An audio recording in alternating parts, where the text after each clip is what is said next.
There was once a man who lived in a garden surrounded by walls so high, he had forgotten there was a world beyond them.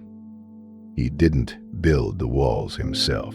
They had always been there, raised by those who came before him, who promised him that inside these walls, nothing could ever hurt him.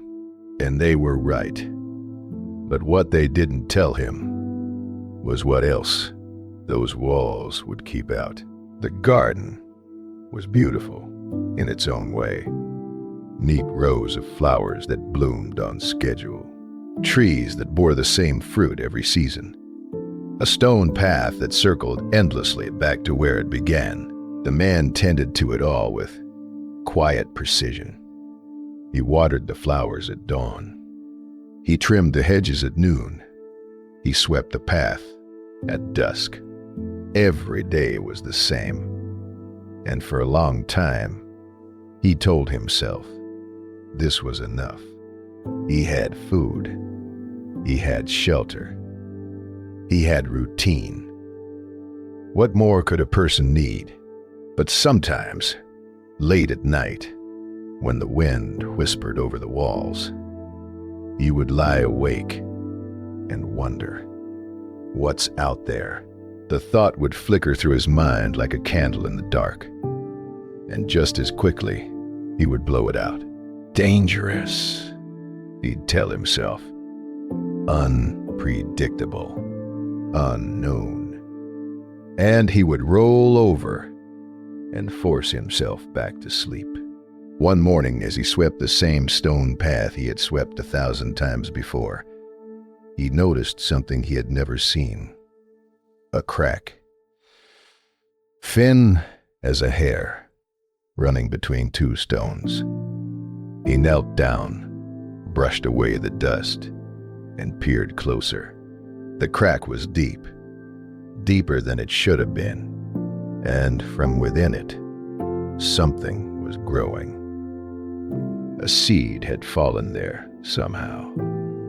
A weed, most likely. Something that didn't belong. His first instinct was to pull it out.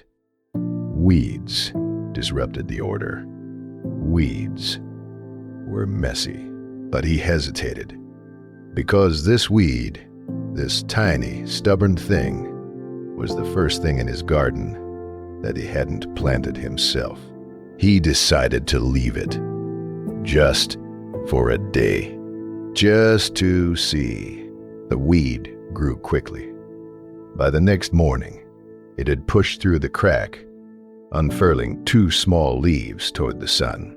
By the end of the week, it had grown as tall as his knee. It was wild, unpredictable. It didn't follow the neat rows. It didn't bloom on schedule. And the man found himself fascinated. He began to spend more time with it, watching it bend in the wind, watching it reach toward the light in ways his carefully pruned plants never did. One evening, as he sat beside it, he noticed something else. The weed had roots, not shallow, surface roots like his flowers. Deep roots, roots that pushed down into the earth, farther than he could see. Roots that were breaking the stones. He realized then that the crack wasn't an accident. The weed had made the crack. It had forced its way through solid stone to reach the light. And for the first time in years, the man felt something stir inside him. If a weed can break through stone, what else is possible? The walls around the garden were made of stone too. Old stone. Strong stone. Stone that had stood for generations. But stone, nonetheless. The man stood before the wall, his hand pressed against the cold surface. He had never touched it before. Not really. He had always kept his distance, accepted it as unchangeable. But now, he pressed harder, felt, for weaknesses, searched for cracks, and he found one. Narrow, hidden beneath years of ivy. But there, he could widen it. He could push through. He could leave. But as his fingers traced the crack, doubt crept in like fog. What if it's worse out there? What if I can't survive it? What if I leave and regret it? He thought of his garden, the predictability, the safety, the certainty of knowing exactly what each day would bring. It wasn't much, but it was his. And at least here, he couldn't fail. He couldn't fall. He couldn't lose something he didn't have. He pulled his hand away from the wall. Years passed. The weed grew taller, wilder. Its roots spread beneath the garden, breaking more stones, disrupting the neat paths. The man tried to ignore it, tried to return to his routines. But the garden felt smaller now. The walls felt closer. And one day, as he knelt to trim a hedge he had trimmed 1,000 times before, he looked down at his hands. They were smooth, uncalloused, soft. The hands of someone who had never struggled, never climbed, never built anything that mattered. He looked at the weed, still growing, still reaching, still breaking through stone to find the light.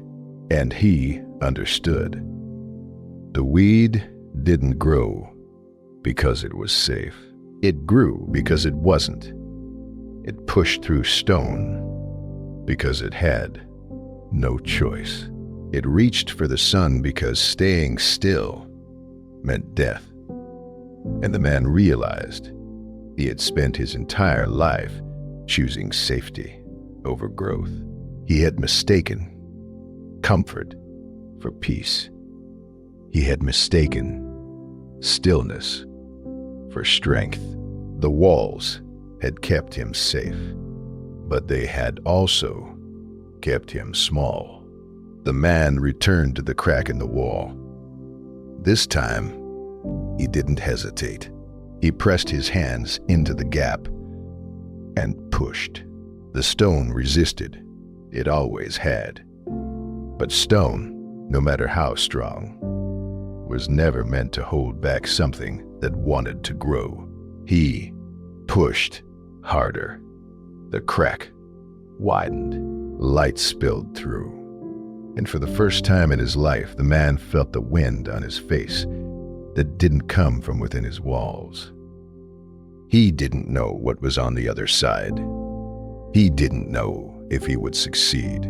But he knew, finally, deeply, that a life spent inside walls was no life at all. The weed had taught him that, not through words, but through the simple, undeniable truth of its existence. Anything that grows must break through something first. We all have walls. Some we inherit. Some we build ourselves. And for a long time, we convince ourselves they're there to protect us. But protection has a cost. And sometimes, the thing we need most is on the other side of what we fear.